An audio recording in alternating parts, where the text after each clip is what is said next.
Welcome, welcome, welcome. It is another live edition of the Extra Point.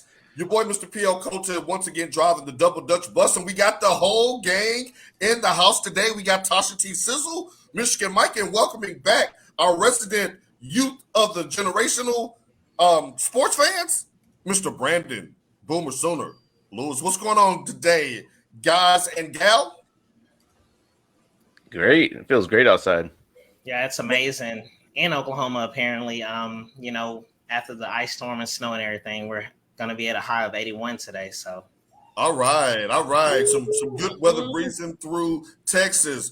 Myself personally, I am glad to see y'all. As my grandma say, I'm more happy to see y'all than Auntie Jessie and Uncle them. So we got a lot to get to today. Got a lot of sports to talk. I got to get y'all's opinion on some stuff. You know I do. But before we do, a word from my sponsor. We're sponsored by May Jane's Coffee. That's MAEJANES coffee.com. You can get your Colombian, your Honduran, and your Brazilian blend coffee freshly ground or not by my daughter, Sasha. When I say ground or not, because she has coffee beans, because I do know a few people who actually like to do grind their own coffee. But again, place your order for your May Jane's Coffee. She has mugs, she has t-shirts, she has the syrups that you can even flavor your coffee with.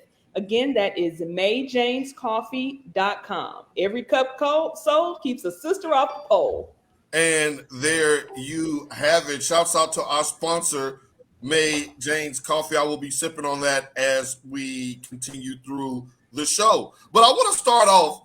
Now, y'all know 2 weeks ago when we was on here, we had to give Mike some love because he was fresh out the barber check. Can you zoom in on Brandon down there with the fresh edge up today? Can you give us a little side pan of the taste up? Yes, got the beard and everything. I ain't brushed this morning, but it's all good. But, well, the podcast people will never know.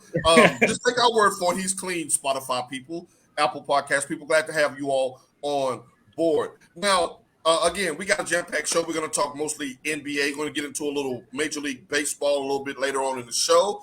And we're going to show you how you can compete against the Holy Trinity of Tasha, Mike, and Brandon in this year's March Madness tournament. So make sure you stick around to the end of the show for those details. But I want to start in the NBA. And we can't start in the NBA without talking about this guy right here. King James.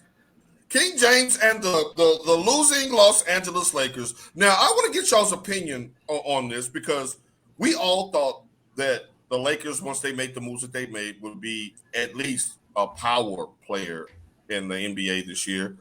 Right now, as of the time of the show, the Lakers are 9th. Say what, Natasha? Who is this we? When did you start Parlez-vous Francais? Oh, so this is not a we thing. Oh, this makes sense. Well, I know I did. Y'all know my crown was cocked to the side when they brought in old Russ. But we're going to get to that in just a second.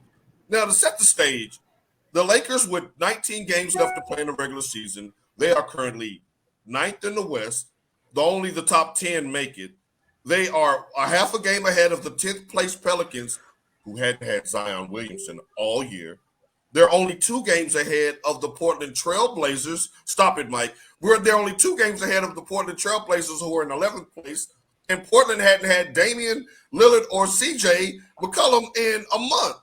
Just an absolute disaster of a situation for the Lakers. So let me start with you, Mike. Given the standings, are they going to make the play-in tournament? I didn't even think so. I said the play-in tournament.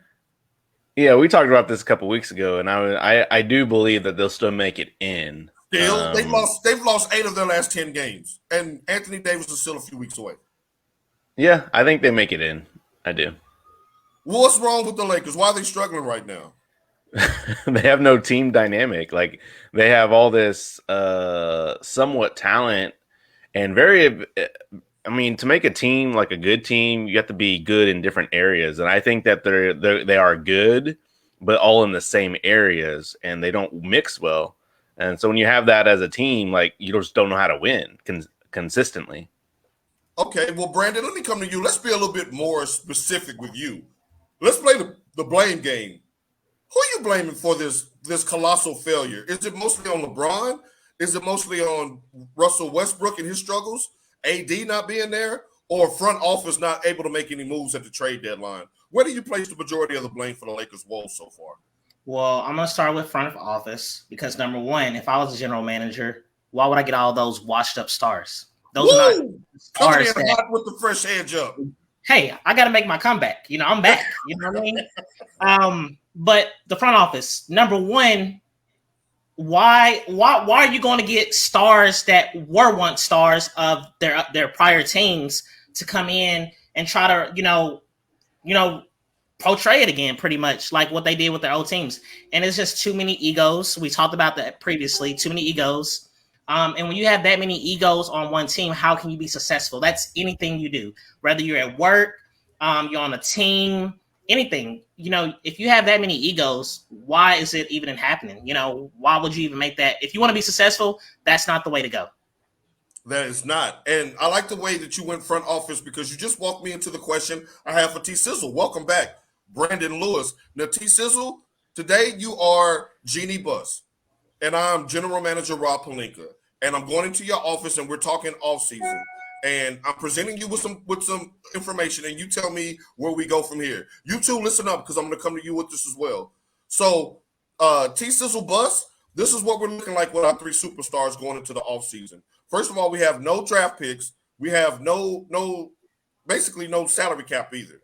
We have AD, who's basically he's not movable because we mortgaged our future to bring him over to get the title.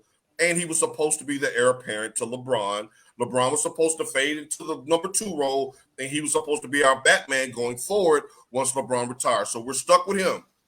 Russell Westbrook has a $47 million player option for next year. Now, you and I both know it doesn't take a perfect SAT score for somebody to figure out, hey, Russell, you better opt in because nobody's going to pay you $47 million to play basketball next year. Hell, they might not even pay you $7 million to play basketball next year the way you look. So we have that in situation. We're going to have to expect him to opt in. We'll be stuck with that contract. So all we have left is LeBron. LeBron has one more year on his deal. That's next year. He's eligible to sign an extension this offseason. I'm coming to you, Jeannie Buss. I got the books open. I got the folders open. What do you want me to do? Do you want me to go to LeBron and go ahead and offer him an extension so that he can hang around, we run it back, and maybe he break Kareem's all-time scoring record in a Laker uniform? Or do we go to him and say, hey, look, this ain't working. We'll facilitate you to the trade of your choice. We know you have a no-trade clause, but wherever you want to go, we'll make that happen while you still have trade value so that we can build around Anthony Davis. What are you telling me to do in that situation? Well, before I answer that, let me go back to what Brandon was saying, and then you actually said it. It is the front office's fault because they mortgaged the entire house to get street clothes. And street clothes is in street clothes. Then will you tell the people who are watching for the first time who street clothes is? That is AD. Mm-hmm. And ever since you called him that, he hadn't been healthy since. And then I also, if I'm Jeannie Buss, what I would do, because you've put so much into LeBron, you got to keep LeBron. And it's to the point now I think a lot of the decisions that LeBron himself is making is outside of basketball. Remember, I said that last week. He's doing a lot of things. And what I like about him is what he's doing outside of basketball, because you left Cleveland after 7 years. You go to Miami. That is one of the most well-run organizations with somebody like Pat Riley. It still is. Then you go back to the kerfunkel of Cleveland again. Then you go to the Lakers, who their ish isn't together. Right. They hadn't made the playoffs in 5 seasons prior to LeBron's arrival. Right. I mean, they won the championship in the bubble, and I'm not trying to, take anything away from that. But after that, they don't have anything. So Jeannie's best bet, her and Pelinka go blue, their best bet is to just keep LeBron around and just do what they got to do. This is what they chose. Right. And so they're going to have to deal with that. And LeBron is going to keep bringing in what I call the, what's his agent's name? Rich Paul. No, not Chris Paul. What's his name? Who, LeBron's agent? Yeah, what's his name? Rich Paul. Rich Paul. they keep bringing in the Rich Paul All-Stars to try to build a team, and that's what they're going to have to do. Keep bringing in the Rich Paul, because those are the only people that are going to be able to play with LeBron. And and then also it's almost like he wants to be the GM too. And it's like, I think Jeannie and all them said, okay, LeBron, you're here. We're going to let you do what you want to do, which is a mistake, because you think about it. In my opinion, who's the best basketball player ever would not have those 6 championships if he was in charge of the Bulls. That is definitely the truth.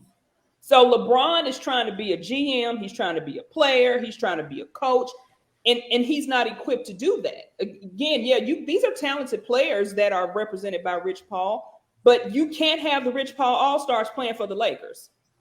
Wow. Because all those coming together, they're not meshing. And then, we were talking about the Westbrook when he was getting signed, and I told you they should have went with Buddy Hield.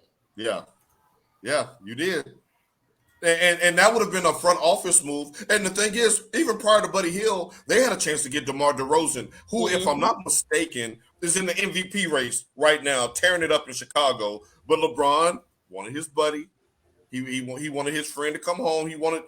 It's a lot more to basketball when it comes to LeBron James, and we're seeing that. Mike, all right, you're in this board of director meeting. What are you advising me to do? You want me to extend LeBron, or do you want me to try to find a place for him to go and play with Bronny?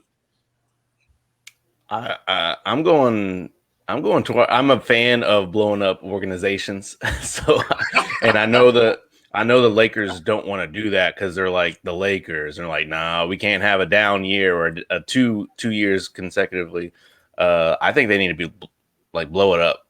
Like next couple of years, working on getting their draft picks back as a normal organization with not a huge salary cap. Like, let's just blow it up. Y'all are gonna be bad for probably 5 to 7 years, but after that, you can rebuild. Fan, though, I understand that, but look what you have right now. Like, you just have a whole bunch of mess. Like, it's gonna continue if you keep doing this. So, right. This is just as bad, right? Tasha? The thing about that, I still say that LeBron is running the team, and he has too much invested in LA. Bronny is, I looked this up, we were supposed to do talk about a topic last week. Bronny is only ranked like 40 something. You think you got the players, as far as high school prospects, right? And if you say, okay, he's going to go straight to the league, it's only 2 rounds. But so he has a lot invested right now in LA. His family's there, the kids go to school there. And then you think about, what's the little middle child's name? You think if you go somewhere, Bryce, let's say, okay, this team A drafts Bronny just because it's LeBron James' son. Then you're going to have this kid packed up. He left Cleveland, go to Miami, back to Cleveland. He's living his life in LA. Now this kid got to go back. Like, what about me? Why we got to keep chasing you and Bronny's dreams? What about me? So I think he has too much invested in the Lakers, and he's in their ears for them to get rid of him. Even though I agree with Mike, they should just, like, you don't have any draft picks, and you got players who are too old and creaky, knees popping, and everything else. Somebody you, like I said, you mortgage the house on, and he's always in his street clothes. Did anybody see Dallas play the Lakers last Friday, and Luka just putting LeBron in the pick and roll and giving him that work? And then the other night against the Clippers, Reggie Jackson looked like the second coming of AI. Brandon, let me come to you with this one, because we did want to get into this last week, but we weren't able to come on. LeBron now saying that if you take Bronny with your NBA pick, you get me at pennies on the dollar because I want to play with my son for 1 year. Would you take a 1 year flyer to get LeBron to draft his son, who may or may not be NBA level talent? No, I wouldn't. And number one, I'm sorry, I got to get a shout out to those Duncanville high school basketball, because they beat Bronny. Bronny is not. I feel like since he's LeBron James' son, they're gonna give him that. But I'm sorry, if I had kids right now and I had a son that was a good player, I want him to be him, not because what I was about. Be your own image. And I feel like this is just like the media hyping it up. Like, okay, LeBron James is still in the league, so let's go on and make it happen. No, why would I waste my time on getting LeBron James' son and then LeBron James for 1 year? And he's already washed up. LeBron James is not the same player. Yeah, I wouldn't say wait a minute, Mike. You shaking your head. Yes, you agree that LeBron James is washed up? No, I wouldn't say washed up, but he is nowhere near the caliber of player that he was. Right. He's not the same that he was in Cleveland. Yeah, I mean, he still can. Not the same. Cleveland, he ain't the same as he was in the bubble. I'll correct that. Yes, I don't think he can still give us what we need, but he's not going to go the extra notch like he was when he was younger, when he first came in the league. You know, he's not that same player. He's a good. I wouldn't even say the best. He's a good sixth man of the year, but he doesn't want to be called a sixth man of the year. Because wait a minute now. I'm not going to let y'all put him down to the sixth man of the year. I mean, no, you think about it. Who didn't want to come off the bench? Allen Iverson. When he went to the and that sped up him getting out of the league. That facilitated him bouncing out the league. They put Rip Hamilton on the bench, which Rip Hamilton was like, I'm cool. But if it don't work, we're gonna have to change some stuff. So like prime example, like Manu Ginobili, he was a starter, and then he went to the 6-man role. I hate Manu Ginobili. And look at what the Spurs did. He took it in stride. Yes. No, but I hate Manu Ginobili because what he used to do to my grit and grind Grizzlies. You know, he used to give us that work too. Like Manu Ginobili. The Euro step. That Euro step. He was Tony Allen couldn't do nothing with him. I'm sorry, I'm still triggered by that. We have some championship teams that San Antonio just blew through because of people like Manu Ginobili. Well, look what y'all did to us last week. That's true. So wait a minute. So it sounds like we're absolving Anthony Davis from all of this because from what I'm hearing you say, and you all are absolutely correct, LeBron has lost several steps. He can no longer move his feet laterally on defense. He's more of a Robert Horry type, spot up shooting threes. He's not attacking the paint like he used to. I agree with that. But wasn't that supposed to be his role in year 19? Isn't AD supposed to be a top 5 player in the league? And that's it. I'm so disappointed in what Anthony Davis is because coming out of, I hate that one and done. I hate it. I think they should. I agree with you. At least stay 2 years. When he came out, it was okay. But did you see? Can't remember the game. Is they played Milwaukee, and you saw he was doing all these moves, and then Giannis was yakking everybody's. He was just taking everybody's, ish out. That was a 30-point blowout at one point. Yeah. But I really thought that AD was going to be a Tim Duncan-ish type. That's what I embodied him being. He had the wait a minute. Let me shout out this Facebook. He's a walking injury report, right? He's got that little red Q over his head when he wake up out the bed every morning because he's questionable. That's true. I am very disappointed in Anthony Davis because he sold LeBron a bill of goods. He had LeBron think he lost his juice like the Monstars took his juice. It was almost better for him to stay in New Orleans, in my opinion. He was better off there. I mean, he might didn't get his championships, and stuff. Well, his championship, but he was better off in New Orleans, honestly. Going to the Lakers, sometimes we think things are greener on the other side, and it's not always greener.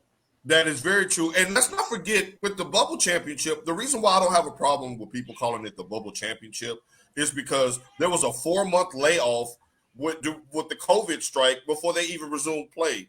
So they didn't have to play 82 straight games. They had a long break. Anthony Davis was able to come back, play for a few weeks, and then the playoffs started. So the Anthony Davis that has to go through an 82-game grind is going to miss about 30 or 40 games a year. The Lakers are in serious trouble. Now, they have a high-profile game tonight on national television on ABC against Golden State. And the reason why I want to go ahead and talk about Golden State right now is because I have a gripe with one Wardell Stephen Curry and what we say about him. And the thing is, I may be hating, I may be tripping. I need y'all to help me clarify my thoughts here. So I'm coming to y'all with this because I know y'all sports and y'all know me. And if I'm being too hard on them, y'all let me know. But I have a serious gripe with this man right here before you being called the greatest shooter of all time. I think that's the biggest farce in sports history. I think that's the biggest misnomer in sports history. We see here our crack production team with an excellent job of showing him hoisting the MVP trophy from the All-Star game where he dropped 15 threes and 50 points. My question, and then that's what ramped up the talk again about him being the greatest shooter of all time. Here's my gripe. Where are your signature shots if you're the greatest shooter of all time? Shouldn't the greatest shooter of all time have some signature shots? Let's pull the receipts, ladies and gentlemen, because I come with a bag full of them. In 2015, when he won his first title, Andre Iguodala was the MVP of that final series because he guarded LeBron. He came off the bench the first 4 games of that series. Usually, a tie goes to the superstar when all things being equal. Do you know how subpar your superstar has to play for Andre Iguodala to be the Finals MVP? Fast forward to 2016. They're up 3-1 over LeBron James.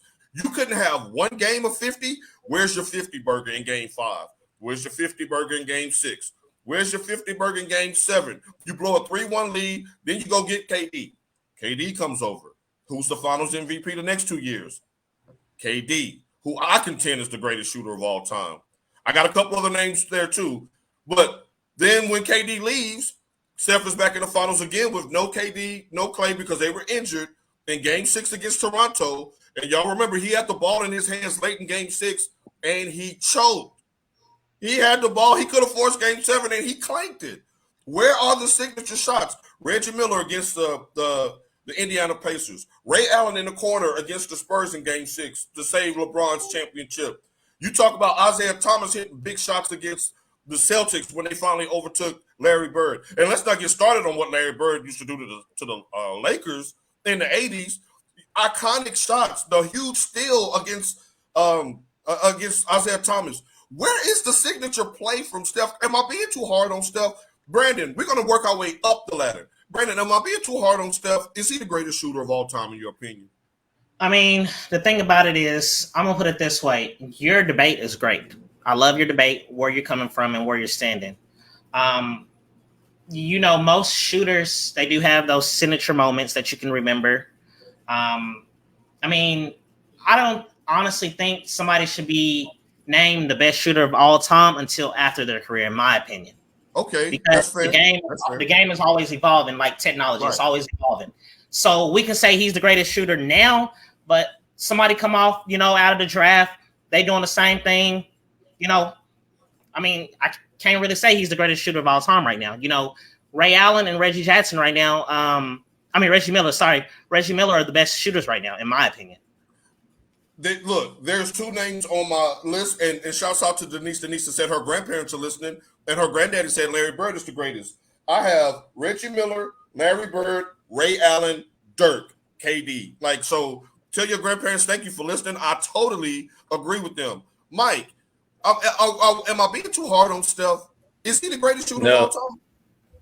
No, I like what you're saying, and to let everyone know, we didn't know what Paul was going to say on this show, but instantly when you said, is he the greatest shooter, I was thinking about the same stuff, and I was like, well, is there a difference between greatest shooter and being clutch? And I was like, that's where I may be in the weeds, Mike. So right. If I'm in the weeds there, talk me out of the weeds, because maybe I'm being too literal with my assessment. But that's a good point. To your point, he does do a lot of great shots when it doesn't even matter. It does matter when the large scale, but his last second shot, Ray Allen, in the corner, that was epic. A lot of the top shooters that you've listed are very physical as well and played during those physical times. Even Dirk's shot, no one knew how to guard it, so they had to be extra physical with them. Larry Bird, extra physical in those Lakers series. It's just, and you don't really see that with Steph. No one's really physical with him because they cause a foul, and then he shoots behind. He's like, I'm gonna shoot this half court shot then. Right. It is fun watching him play on TV. He's electrifying. I will say he's a great player and a first ballot Hall of Famer, hands down. But greatest shooter, I'm sorry, Mike. Keep going. No, I would definitely put him on the list. As number 1, I cannot do that. Just in the fact, I do consider greatest shooter and clutch in the same category, because I believe if you're like Dirk in 2011 against Miami, right, and just taking opportunities and sometimes I have to shoot the 3, but the greatest shooter of all time has to know when to drive the lane too. So on, man, the greatest y'all. Come shooter on, doesn't man. necessarily just mean threes. Like it means pulling up for a jumper, driving the lane. Like I'm encompassing all things, making a bucket. Okay, all right, good stuff. T Sizzle, your thoughts? Am I being too hard on Steph? You're not really being too hard on him, but all of this talk didn't happen about him being the greatest shooter until that night on December 14th when he broke Ray Allen's 3-point record. I think they're saying he's the greatest, like Facebook user just took my point. I think they're saying he's, the greatest shooter because of the 3-point aspect of it.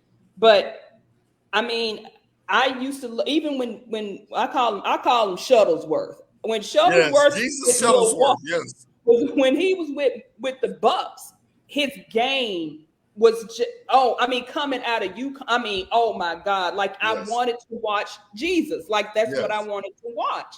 Yes. And like I said, Larry Bird, Larry doesn't get a lot of credit in the hood because black people just don't want to give Larry Bird his props. Look, unless you're the Bad Boy Pistons, they did nickname him Silent Death on the Bad Boys documentary. Right. But the man had a signature shoe. Right. That Converse was kicking.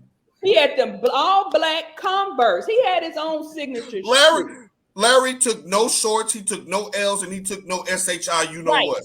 Right. That's Larry. And he Larry was Legend. Larry Legend for a reason. Yes. So I think they're just He's my number one. I think they're saying that more because of the 3-point, that people can't. But Larry will give you that work beyond the arc too. It just wasn't, the game wasn't predicated more on 3-point shots in his era. So I think what they're not doing, they're not separating the shooting aspect from where he's shooting the ball from.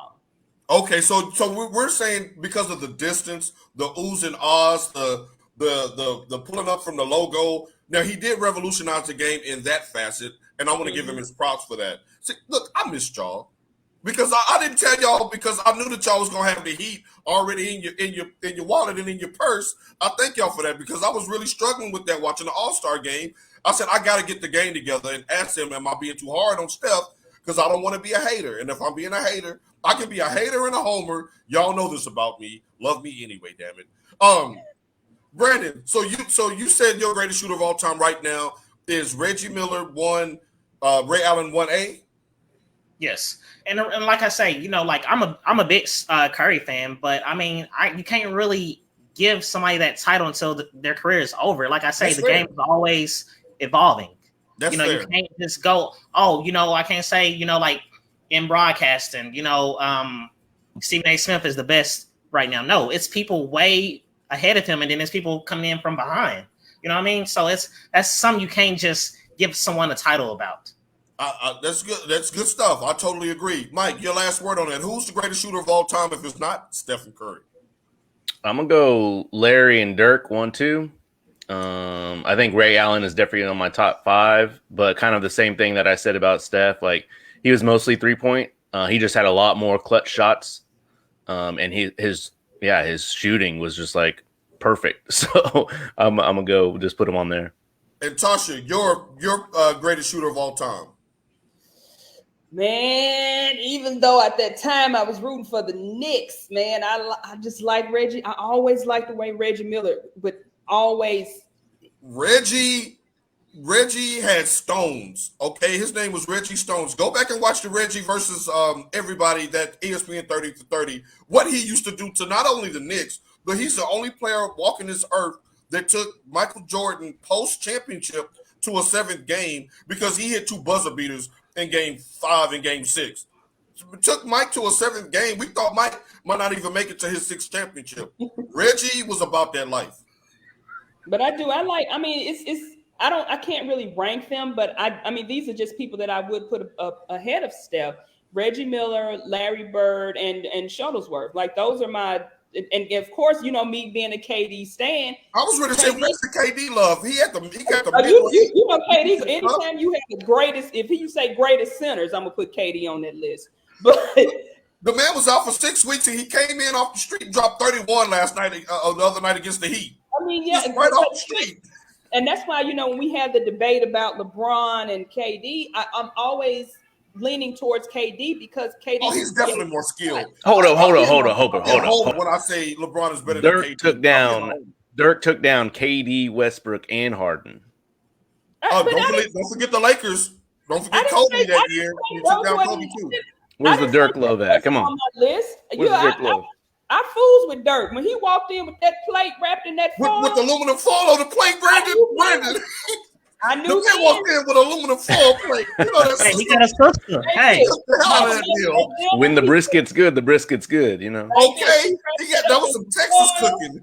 And said, "Take your lunch to work with you, baby. Mama gonna see you at the game." Hey, that was his first time eating some collard greens. He had them collard greens. He was like, "No, baby, I'm taking this to work." That sister done made some soul food for him. Sent him a plate with some foil on it to work that day. Hey, shouts out to the Mavs fans in the comments today. Hey, make sure you stick around because we're coming right to your wheelhouse in just a second. But I want to end this segment with a Facebook user comment that we didn't mention that I think bears repeating. Don't forget that no one plays defense either anymore. Larry would average 50 in today's game without you being able to hand check him and arm bar him in the back, and he can't post up things of that nature. You all crushed that segment. Oh, I missed y'all so much. All right. Now, Mike, since the Mavs are in the building right now, and you donning some Mavs gear there, it looks like. Let's ask you a question. Let's start here with you. Who got next? We know LeBron is out as king because I saw you do the king I saw that, Mike. The people on Spotify and Apple Music didn't see you do that. I saw that, Mike. That was very slick of you. That hurt my feelings. But I'm not saying you're not wrong. You're right. But don't do that on the show no more. That hurt my feelings. So if he's no longer the king, there's two people there that's vying for the throne right now. And I want y'all to tell me who got next. Is it Ja or is it Luka? Somebody says you ain't got to ask, is Luka the done? Mike, we're coming to you first. Who got next? Luka or Ja?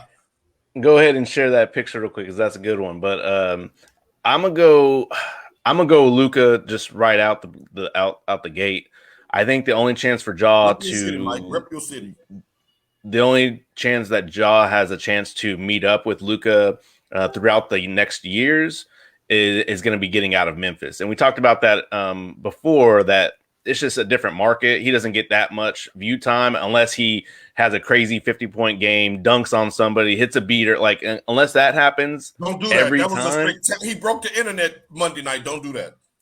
No, it was great, but I'm saying like that's like he has to do that to get views. And so if he does that for the next, if he has to do that for the next 2 years, then I'm gonna stay out of this. This is gonna be fun. That's it. That's his only chance.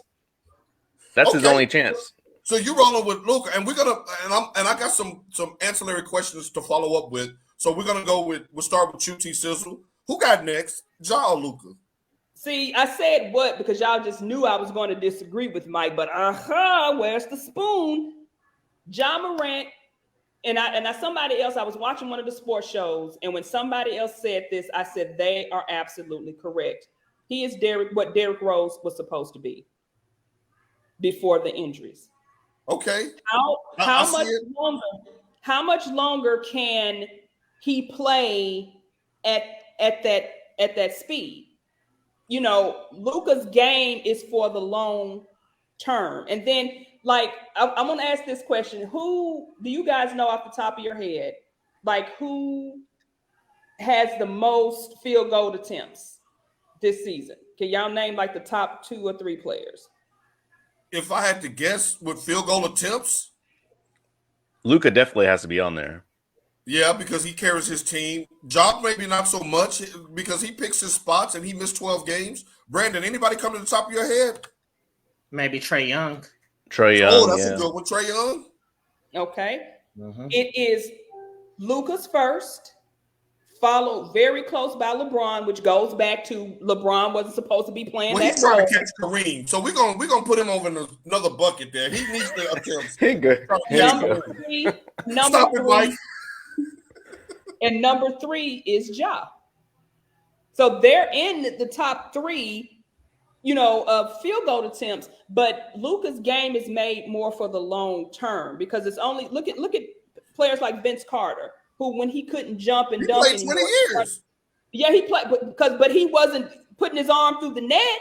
That's true. That's true. And even look at the players who live above the rim. They eventually develop a jump shot because they can't keep playing up to that level.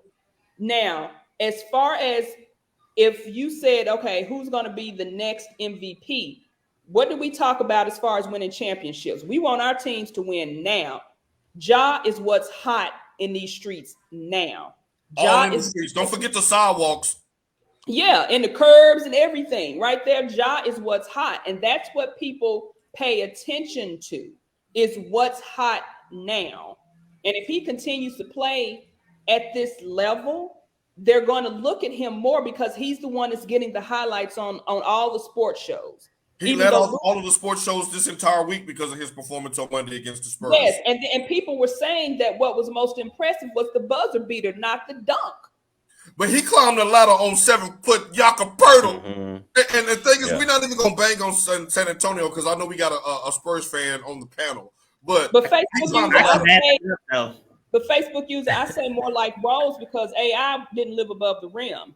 Derrick Rose was but here's why I agree with the AI though. It's because of his vision on the court and his ability to get to the cup, and because he's leading the league in paint points.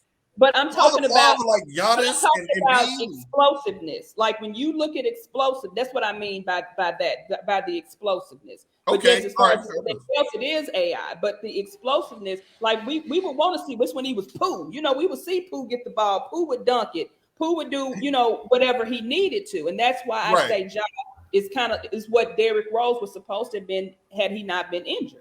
If anybody would have saw Derrick Rose play tearing up his knee for the first time, that is a huge compliment. The man was an MVP when LeBron was still up and coming.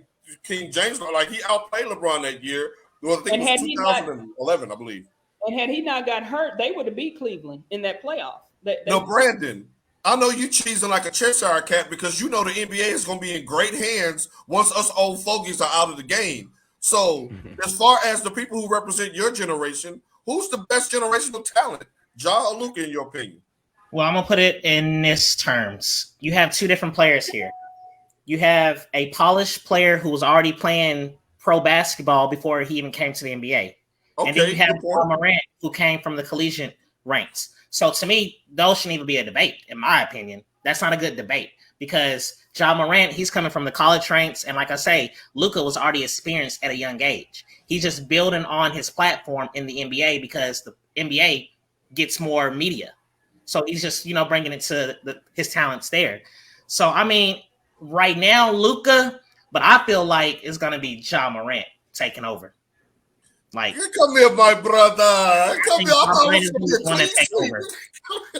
Like, I'm just because they're two different. I mean, Luka already came in polished. Like, it's not like Luka just woke up one day and boom, he started doing what he do. No, he already. If you go look at his accolades, he already had championships. He already had MVP. He was the man. He was the man over yonder too. Yes. So let me go with this to you, Brandon. Then, with that being the case, both players have their team right in the thick of the playoff contention, and the way the West is looking up top, with Golden State struggling and with CP3 out for Phoenix up at the 1 and 2 spot, the West is really wide open.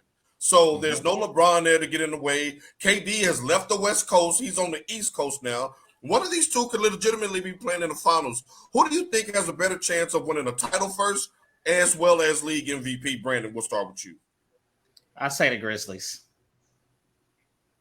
Okay. I have to go with the Grizzlies. Let's just let that marinate for a minute. He said Grizzlies. It just echoed in my ear a little bit. All right, we'll let that marinate right there. Now, and the reason I say that is because they have more youth and their game is just going to get better and better. Where the Mavericks are having to go to vets to kind of help, and Luka can't do it all by himself. Now, somebody said the Grizzlies don't want that smoke with my Mavs in the playoffs. They did win the season series 3-1, but that was without Jaren Jackson Jr. and Ja Morant in 2 of those games. So, yes, they do match up well against each other. But I love your answer, Brandon. Now moving up to Mr. Maverick himself. Who wins the MVP first? Are you finished? Are you finished? And another thing. Are you finished? All right, is it my turn now? You got the floor, dude. Come on. No, I don't. No, the Grizzlies ain't no way. I think one thing that Luka does have. Be respectful. Ain't no way. Ain't no way. I mean, we already talked about if they meet up in the Western Conference Finals. Brandon, be ready to cock and load. I'm coming right back to you. You know how they clap back? I'm ready. Oh, we got some applause going on. Go ahead, Mike. Are you finished? I'm finished. I'm ready. You got the floor. All right. I mean, I just started talking, then y'all talk over me. I mean, you let me know. Do I have the floor? Okay. Nah, you got it. The floor is yours. Let me know. Thank you. As I was saying, when we talked about a couple weeks ago, in the West, if they meet in the Western Conference Finals, even you said, Paul, sir, that the Mavs, they were going to win that game. Come on. I did not say that. I said the Mavs are a tough match up against Ja and the and Brandon kind of. But Brandon kind of said it for me, though. Kristaps Porzingis was a matchup problem for Jaren Jackson Jr. He gone. We ain't scared of no Davis Bertans or no Spencer. Oh, you should be. You should be. You should be. And Brandon said it for me. I mean, Luka's been there, done that. He has the experience and veteranship already, and now he just has young talent now. He's going to be there for a while because the Mavs front office are trying to make him happy. So they'll do whatever he wants. Hey, what do you need? Who wins the title first, Mike? Oh, the Mavs. I mean, that was Mavs. Who wins the MVP first, Mike?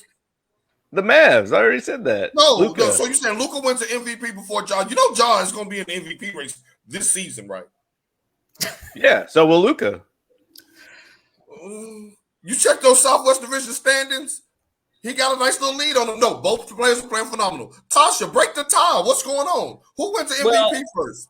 I already said it. Ja would win an MVP first, and like my Aryan brother Marcus said, Ja has more time to add to his game, whereas Luka, like Brandon was saying, Luka was already polished. That's Luka's game. That's what we're going to get from Luka, and I love to watch what Luka's doing. Yes, but he was phenomenal last Friday night against the Lakers on ESPN. That was just to see him put LeBron in that pick and roll and just do him dirty. That hurt my heart to see, but that was classic b-ball. But as far as winning a championship first, and again, this goes back to past conversations we've had. They've given Ja a little more help because are they third or fourth in the West? What are they? They're half a game behind Golden State. Let's go Lakers. Okay, so they actually finally got him some help now. But I do see Luka as more. I mean, look how long it took Dirk playing and playing his style of ball for them to actually win that championship. So this is a tough one, but it is a tough one because how do you go wrong with either player? Yeah, it also depends on what the Mavs are going to continue to put around Luka. I don't think either one of them are going to win it this year. But if I had to say, okay, 2 years from now, I would definitely go with the Mavs. But who's winning then? The Bucks? Yeah, I like the Bucks myself because I don't think Giannis gets enough credit. But I want to say this though, as far as who wins the MVP first, I think Ja wins the MVP first because with Luka, I think the thing that Brandon said would actually come back to hurt him is the fact that we haven't seen anything new from him. He's pretty much carrying over what he did in Europe, and he's maintaining that level of high stellar play. With Ja, when you're leading in sports, and they like storylines when it comes to the MVP. And one of the users said it best. The Facebook user said, Ja can have the MVP, I'll take the chip. I agree with them 100%. Yeah. But it's in reverse. I think Ja will win MVP first because of the highlights and because he's a cultural icon like AI was. In fact, with the younger kids. When they played Boston on TNT, there was a lot of kids in the Garden with Ja jerseys on. But I think that Dallas has more of a championship foundation with a championship coach, a championship point guard who's coaching a future championship point guard. I just think that their 2 series against the Clippers the last 2 years, they're more battle tested. The Grizzlies are ahead of schedule. So I do think that if I had to put my money on it, I would say Luka will win a title before Ja, but Ja would definitely win MVP before Luka. Yeah. Woo! Look, y'all are on fire today. Got me sweating. Where we going next? I don't even know where we going. Okay, let's go here. Little mama, tell me what you got.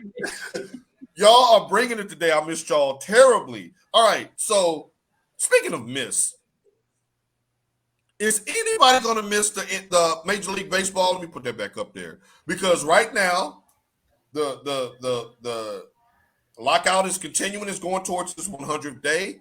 It looks like what we heard this week is that the first couple of series from opening day will be canceled. Correct, Mike?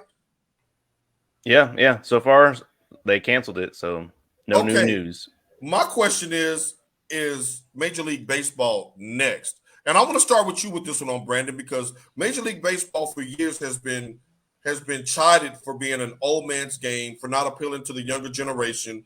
And I want to talk to someone who's a sports fan that's in the younger generation now. Does your friends, your peers, the people you work with, the people you go to school with, do they even care that games are being canceled right now? I haven't really heard much from the younger standpoint as far as like being canceled. But I mean, I know the ones that love baseball, yeah, of course, because they grew up playing the game and they look up to, these players and stuff like that. But this has been an ongoing problem, for Major League Baseball. This is something that we go through all the time. And it's starting with the head, Rob Manfred. Come on, now. Bring your receipts. I pulled up an article this morning. It's bad when you have a minor league, a college summer league team that put out a statement that they don't want you at none of their games. You're not allowed. That's bad. He is public enemy number one in sports right now. Do you know why, Brandon? Do you know why? No, I just barely saw it this morning. Can you educate me on that?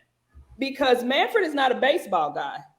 He doesn't know. I don't think he knows any players. Remember with the World Series, he says this piece of metal. Yeah, he called it a piece of metal. Yes, he did. And it is a piece of metal, but that's the World Series trophy. If you say that about the Lombardi, we're gonna run you out of the commissioner's office. Exactly. Okay. And that's the thing. I'm glad you brought up that point, because that's my next point.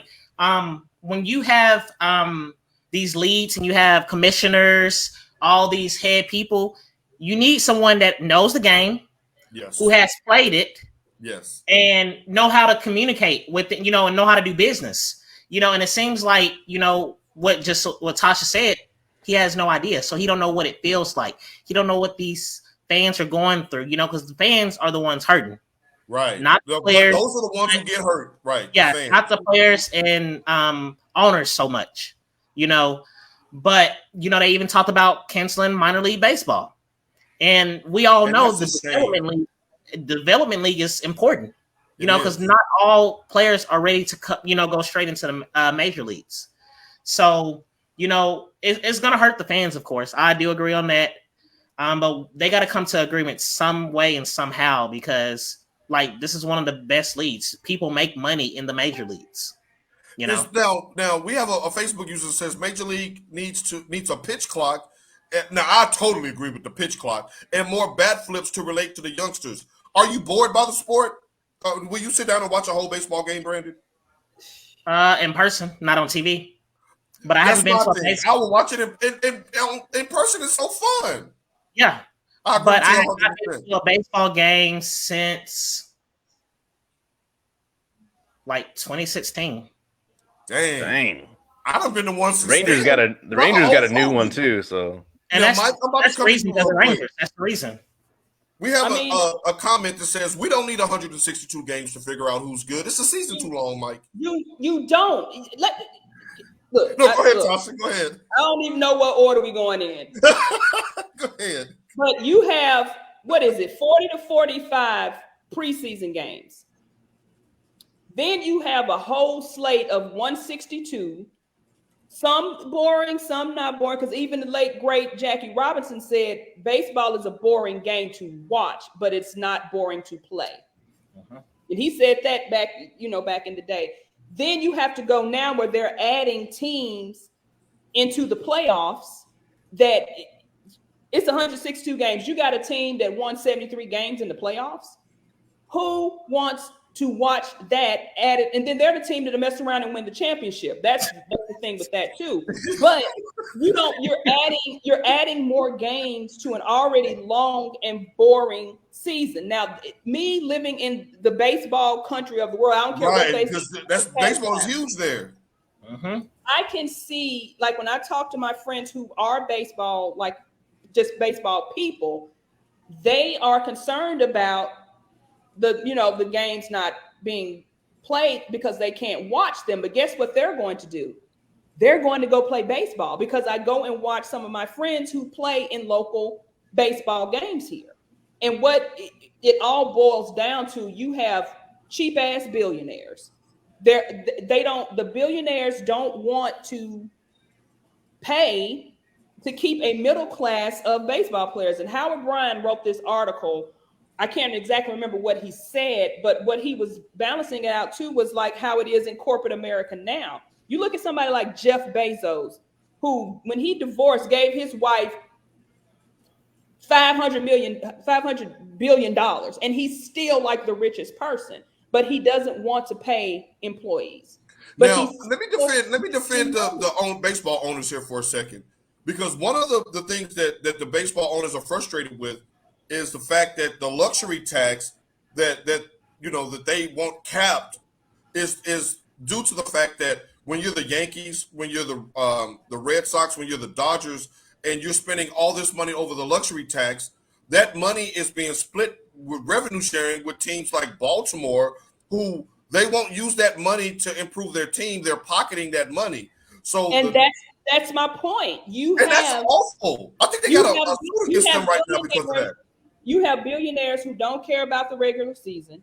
They care about the postseason and who's going to win and who's going to get the most money in their pockets. And they don't. Yeah, we say, okay, yeah, baseball players are the highest paid. They get this and they get that. But it takes a long time for them to get to that point to where they make that money. And right? You have these Latin players. You can offer somebody from Latin America $600,000 a year. That's the most money they've ever seen in their life. But they've been down here selling, selling fruit on the side of the road. So you give them, plus they love the sport because it's the most popular sport in that region. So that is why these owners, they're trying to basically cut out the middle class. And that's what Howard Bryant was trying to say. It's just like in corporate America, that's what's going on in baseball. You have the richest of the rich not wanting to pay people kind of what they're doing. Like Brandon said, you don't want the farming systems, you don't want the minor leagues. So what are you going to do? Just have these players as talent just sitting here, and then if you don't have them getting some kind of money, they're not going to want to play anymore. Yeah, you're eliminating those talented players, because most of their players come from where you're from and the surrounding Latin American countries. I mean, yeah, because like even though Robinson Cano was out for the whole year for the steroids, he's been down here playing baseball every day. And when they have these small league tournaments and these, different Caribbean series tournaments, every person who is baseball down here is glued to a television watching baseball on television, because you can get away with paying them peanuts because it's more than what they've had. Are they Planters peanuts? Those are delicious. The ones that where you can crack them open and be the salt on each side. How do I love this? Mike, fix baseball. Mike, fix baseball for us. What's our happy medium? How do we get the players back on the field? And will it be too late? Will anybody care when they do? Well, there's a lot of problems there. One of them, I agree with Tasha that it starts at the head. But, I mean, this isn't something new. So it's like, why are we making it such a big deal this year? It happens every 10 years or so. So, I mean, it's like it happens. It's going to be delayed. I would say like 6 months down the line, they'll finish and start in August or whatever. And then we kind of have the bubble scenario, which I agree. It is too long. I don't think it needs to be that many games. You have to look at it from everyone saying that it's not fun to watch, but it's fun to play type of thing. That's the same thing with soccer, but that's the number one sport in the world. So it's not the reason why somebody's getting tripped and falling down and, or somebody got the footwork, how they be crossing the thing. The thing is, you could shorten the season. Come on. Remember when the NBA, when they had that lockout, you had 50 games. Vince Carter still won the Rookie of the Year, and the Spurs won. That was David Robinson's last year. They beat the Knicks, right? And they won that. Was it the Knicks? I can't remember, but they won that championship in a shortened season. But the thing is, I love the baseball experience at the Rangers Stadium. I went to a game last year, and I had a ball. I don't remember who won, but between the innings, all of the shenanigans, the radio, the little stuff that they have going on, it was. But you have to have that because baseball is boring. You have to have. That's why you think the NFL has cheerleaders. They got the dancing girls because you gotta have something to keep the people entertained during timeouts or doing whatever's going on. Now I'm more of a cheerleader fan in basketball because when my team is getting boat raced and they can't stop the run, I don't give a damn what the tight nets are down there doing. Y'all better get out there and clip somebody, stop the run. Well, it's kind of like, the minor leagues, double A's, like the rough riders here nearby, like they have that time entertainment. They have people dancing. They have the kids getting into it. Like that's what you have to do. When it comes Major League, they lack that. I would agree that even with the bad Rangers team last season, we still had fun because they hit home runs. They had good plays. It was also in a new stadium. So that was kind of cool too. Shout out to Edie Collins for the tickets. But yeah, I mean, you just have to have that addition. You have to think from a younger generation, not just entertainment and fans wise, but you have to think of like who your employees are. I think that's where they miss. There's older people trying to manage younger people, and they don't want to change their ways, and that's why we got this problem. And in the comments, we're getting varying opinions. Facebook user says we also need a salary cap. Marcus says he agrees to shorten the season and add some entertainment along with I guess it's a virtual reality experience, and it will get better. Langston, shouts out to Grandpa Langston, says no salary cap because it is one point of reference to keep increasing the NFL cap, which they need to get on the ball with that new TV contract. It seems like it's so far away from being what everybody would want it to be. But I want to give you the final word on this one, Mike, because earlier this week I was asking you about it, and you made just like a in passing remark that I wanted to follow up with on the show. You said that's good for the Rangers. Why?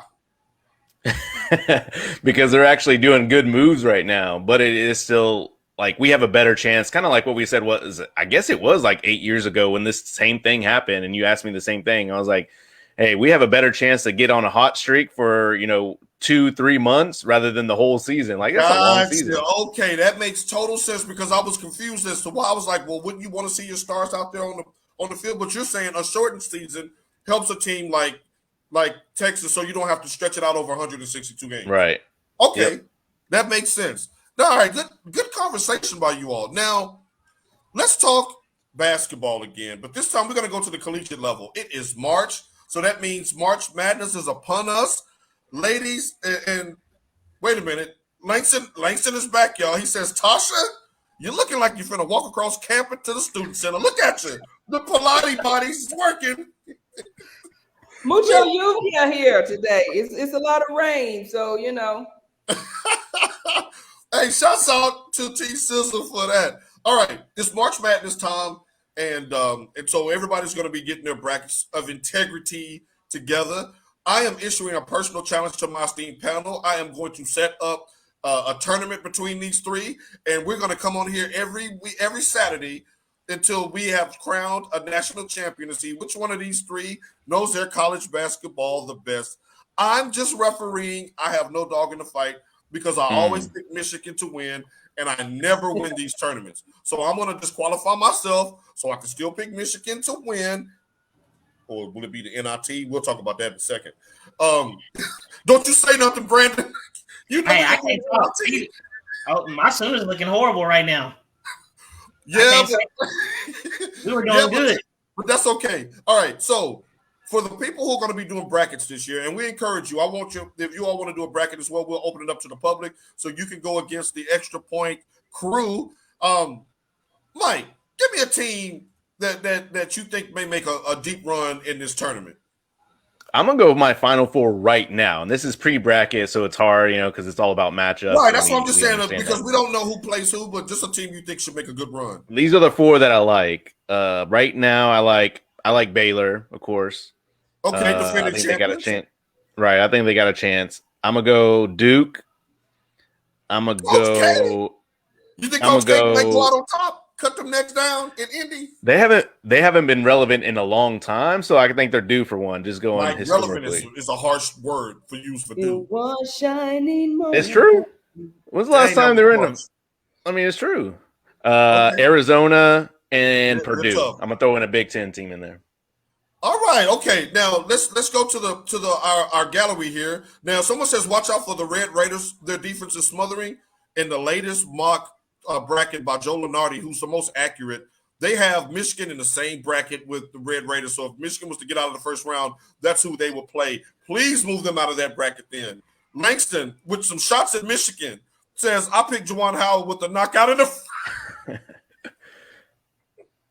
Oh, we didn't get to talk about that on Wax, did we? All right, Brandon, moving on in a hurry. Who do you think may be a team to watch to make a deep run in this year's tournament?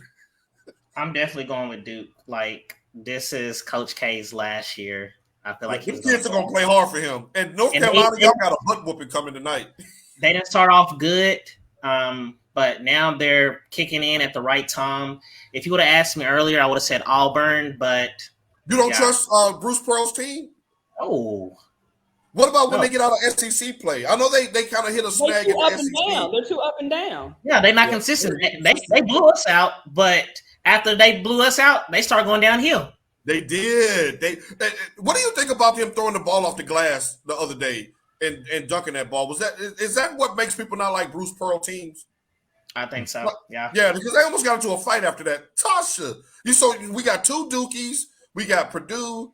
We got Baylor, the defending champion. I think Texas Tech there too, but I don't see Baylor because they're inconsistent. They're in our conference and they're inconsistent. They lost a lot of talent at the guard position last year, and their guards are what really carried them through that tournament. That's a good point by you. T. Sizzle, who you got? You got Juwan Howard with a first-round knockout. Langston, you wrong for that. Welcome back, sir. As much as I hate to say it, I have to go with Duke because, really? Okay. Like you know, I hate Duke. I hate anything Duke.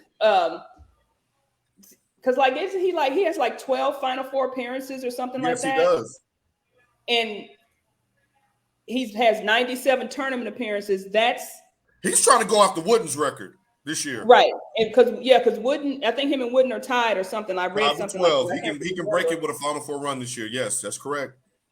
And I think, as low key as he seems to be, I think that's something that he would want as well. So he's going to push the team. And I think, like Brandon said, they're going to go out there and play for him because he is. Because do y'all know they were offering students up to $10,000? $10,000 for those. $10,000? Who you think you kidnapped? Chelsea Clinton? Chelsea Clinton? But and the students were like, some of the students were like, no, because this is something we want to witness. Let me tell you something. I'd have sold that damn ticket and been in my dorm room with my ankles crossed. Right. My feet doing just like this on the couch. Toes doing like this. Count my money. All right, Coach K, we'll holler at you, peace. So yeah, I think. Yeah. And I like Arizona for some strange reason. I don't know why. Arizona has always been my basketball team.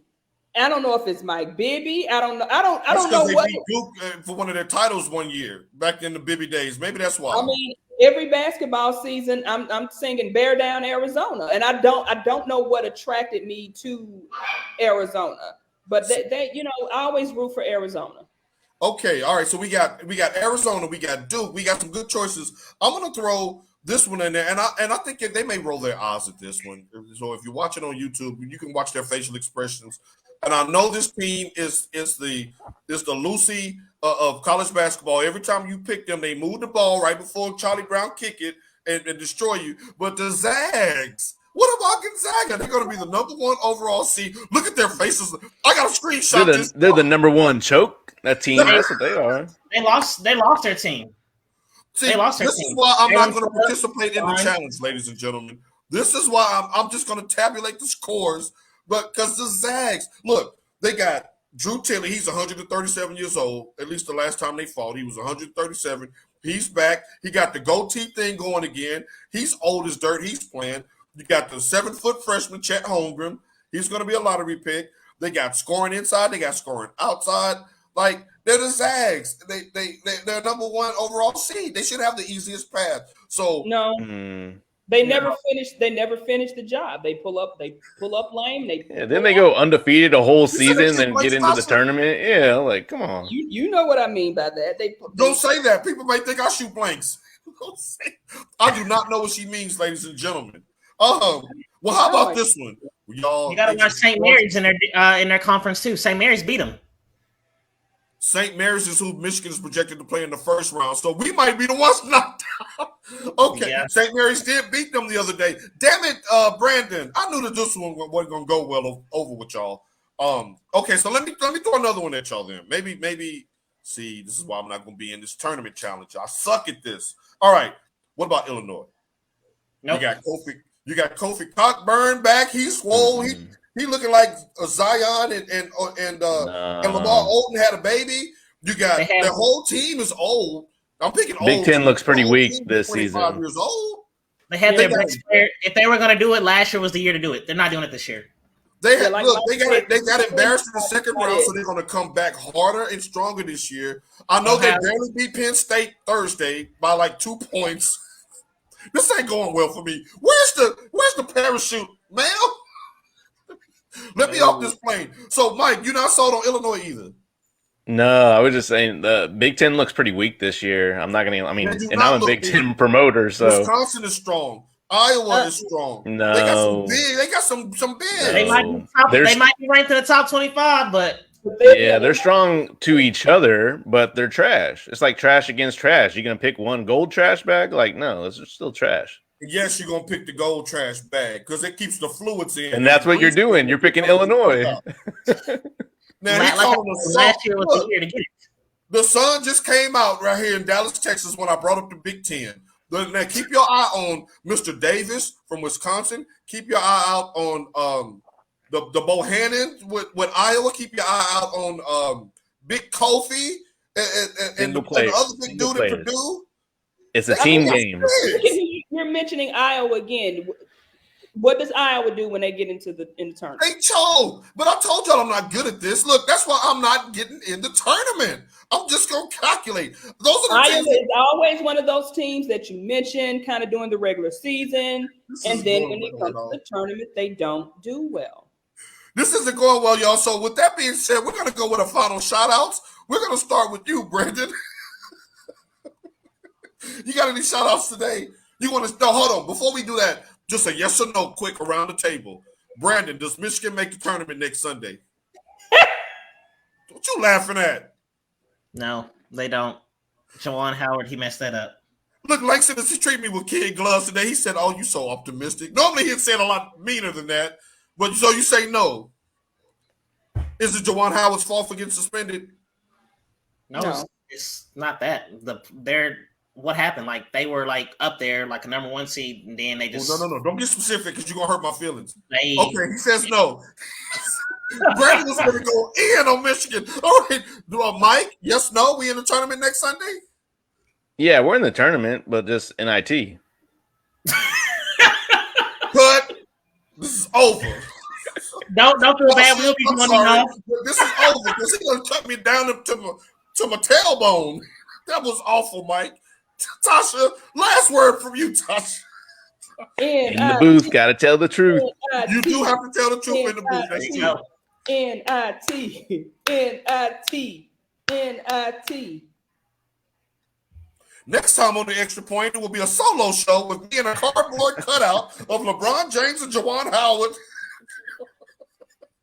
This is woo! They did not hold back. I was so glad to have y'all back on screen this week. Wow.